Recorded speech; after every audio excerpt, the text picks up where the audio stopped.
Hey everybody, and welcome to this current class. Sorry I couldn't teach it in person, but this will be perfect for getting you guys your notes that you need and then being able to move on from there. Okay, goals for today. We're going to look at circumference and inscribed angle theorem, and this will also lead us to another theorem called inscribed diameter theorem. It's just one very specific case of inscribed angle theorem. Essential questions for today: what does it mean to have an inscribed angle? How can I use the different theorems, so the different ones we've used so far and plus today, to solve for missing angles in circles? So which situation applies to which theorem is kind of what you want to figure out today. All right, so circumference. I only really want to touch on this because I know we were having a little bit of issues with solving for a variable yesterday. And I want to go back to just like kind of a simpler one, circumference, to do that. So circumference, remember our formula, distance around a circle, it's 2 pi r or pi d. So if a circle is a radius of 7, we would say the circumference is 2 times pi times 7, which would be 14 pi, and this is the answer in terms of pi, which I do want to make sure that you are getting used to doing. So leave your answer in terms of pi, and then if you are asked to do it in a decimal form, put it into decimal form. So that way you tick both boxes. So if you were asked to leave your answer in terms of pi, you got it in your rough work. If you were asked to calculate it fully, you've got that too.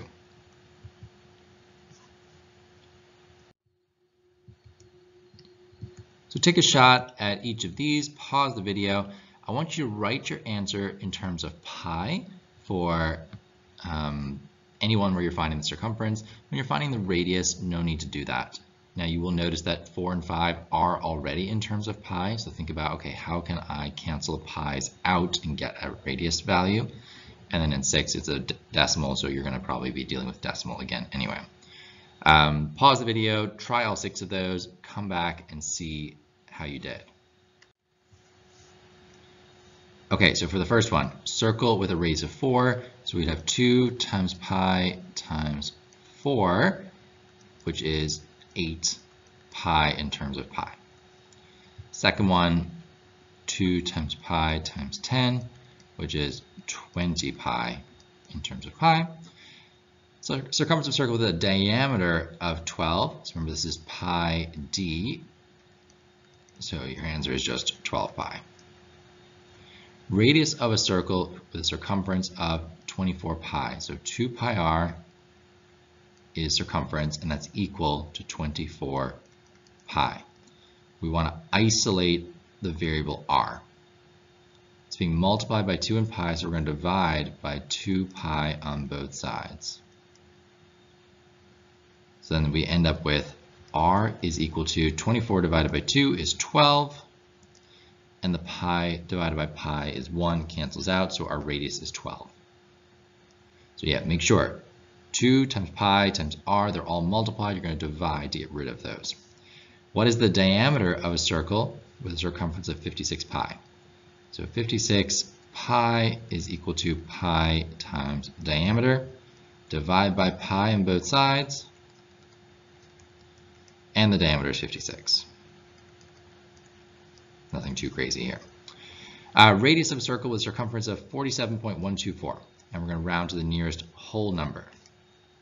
So 47.124 is the circumference, and that's equal to 2 pi r. I'm doing 2 pi r because I want the radius. So I'm going to divide both sides by 2 pi, and this time it's going to go in my calculator, and I'm going to actually do the dividing. And reminder that you need to put the 2 pi in parentheses when you divide, otherwise it will do 47.124 divided by 2, and then multiply the whole answer by pi. So you end up with this like super high number, and you're like, what's wrong? So divided by 2 pi, and use the pi button as much as you can instead of approximating it with that 3.14. All right, so I get r, these cancel, r is equal to 7.5000, and to the nearest whole number would be 7, well, I guess it would be 8.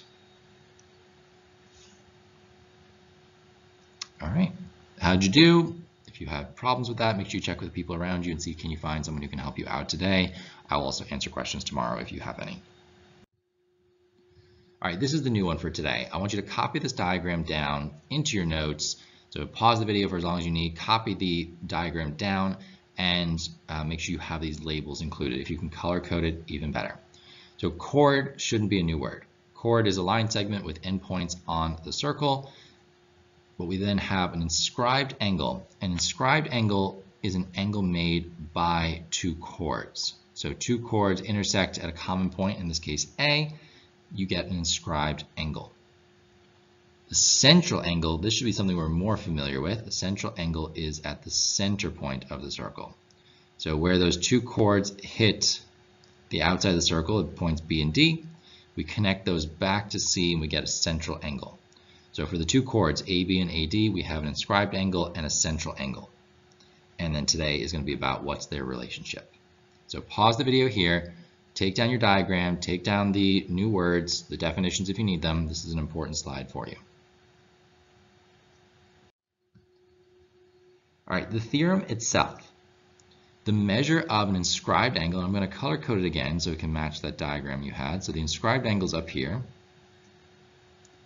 The measure of the inscribed angle is half of the measure of the central angle for the same arc. And we talk about the arc because the two chords are creating a minor arc or a major arc, depending on which one you want to look at, but it's creating an arc.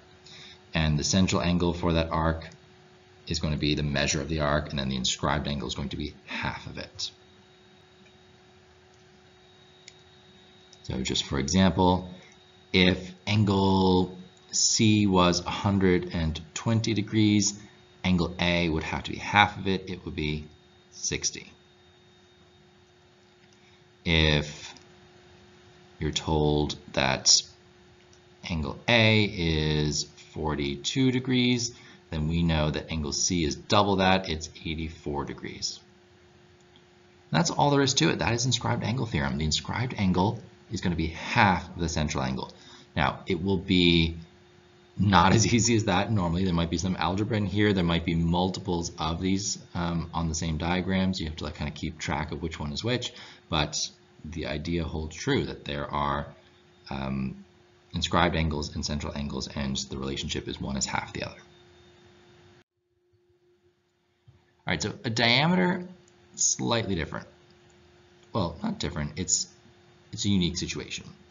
So if you have a diameter and you do an inscribed angle, so here's my 2 points and my two chords.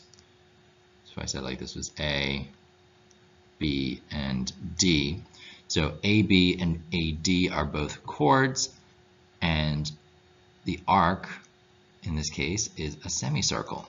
So the arc down here is a semicircle because when you connect B to D together, you realize it goes to the center point, so it must be a diameter. And we know that the angle at a diameter is 180 degrees, so therefore the inscribed angle must be 90. And that's a cool thing to notice, that like, all right, if I want to create a right angle triangle, I draw a circle, I put a diameter in, and then I pick any other point on the outside of the circle, and it will create a right triangle for me. So if you ever need to create a right triangle, that is a way that you could do it. And just like this will work for any point on the outside of the circle. So if I drew two other chords in here, I would still get a right angle. If I go down this way, still get a right angle. So no matter what, as long as the diameter is there, any two chords with the endpoints on that diameter are going to form a 90-degree inscribed angle. And this is the same for any inscribed angle, that as long as it is inscribed on the same arc, you're going to get the same inscribed angle. So the example here is that like if the inscribed angle is x, then the central angle is 2x, and that the two of these both have the same angle measure. They're both x. So watch out for that. You want to look for inscribed angles that are on the same arc. Okay, this is some practice for you. You're going to pause here. You're going to try out all of these and see what the answer is. Come back once you've finished and check and see what the answers are. If you want to unpause as I go through each one, you can do that as well and just kind of check your work. But plenty of practice here for you. All right, pause the video, take a shot at it, and then come back. All right, so for x is an inscribed angle, 136 is a central angle, so x is going to be half of that. So that would be what, 68? No, 68. 136 divided by 2. Yep, not trusting myself, it's 68, right? So 68 is x. Half of 146 is 73.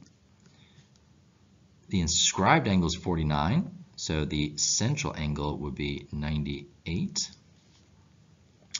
Inscribed angle is 62. The central angle will be 124, double it.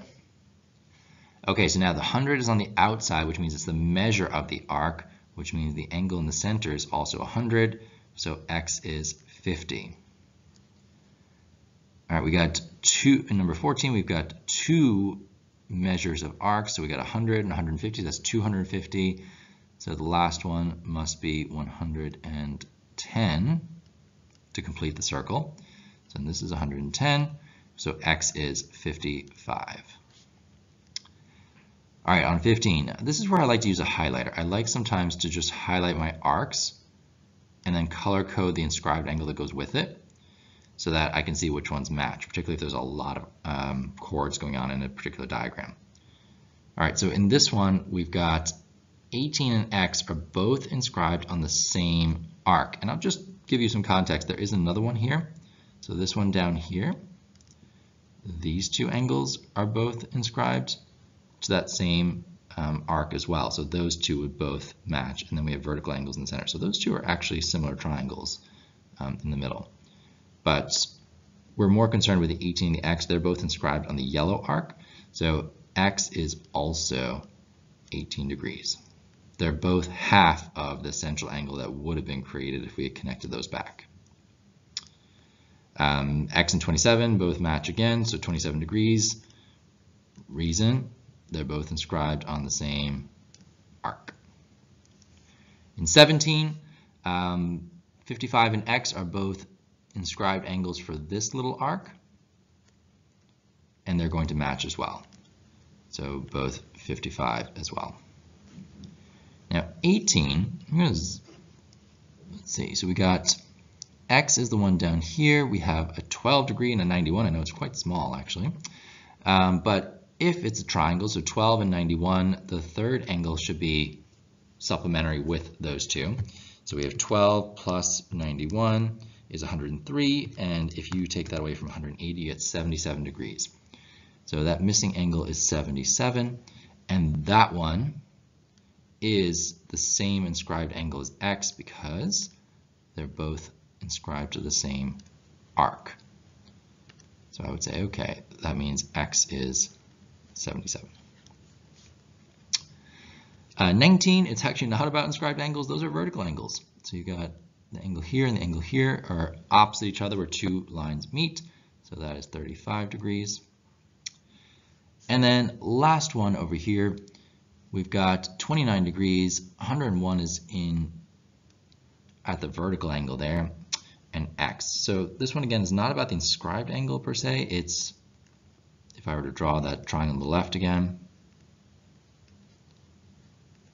so this angle is 101 by vertical angles. This one is 29. So then if I add the two of those together, I get 130. So this one must be 50 degrees. So my missing angle is 50 degrees, just by solving for a triangle. Okay, so you have a Khan Academy on this waiting for you.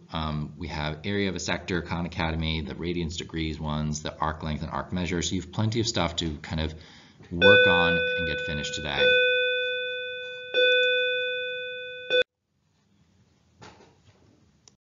So final stuff, how do I use circumference of a circle to find the length of an arc? So you've got circumference, length of an arc is a fraction of it. If you have circumference, you need to go back to radius, you would line up your formula, so 2 pi r, pi d, and then what the circumference was, and then start canceling down to get your radius or your diameter. Inscribed angle is an angle made by two chords.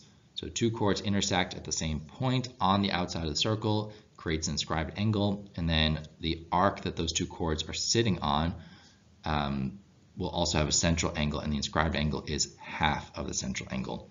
We also had inscribed diameter theorem, so that if your two chords are connecting to the endpoints of a diameter, it will create a 90-degree angle. So you'll get a right triangle. And remember, if you get a right triangle, SOHCAHTOA comes into play, Pythagoras' theorem comes into play, geometric mean comes into play. There's a lot of things that could pop up once you know a triangle is a right triangle. So make sure you kind of think about that anytime you see right triangles. All right, all. Sorry again about missing class, but hopefully this is enough to get you going. And it's not a super hard theorem today. Inscribed angle, half of the central angle. I think you'll be fine with that. But I will be back to answer questions tomorrow. Talk to you soon.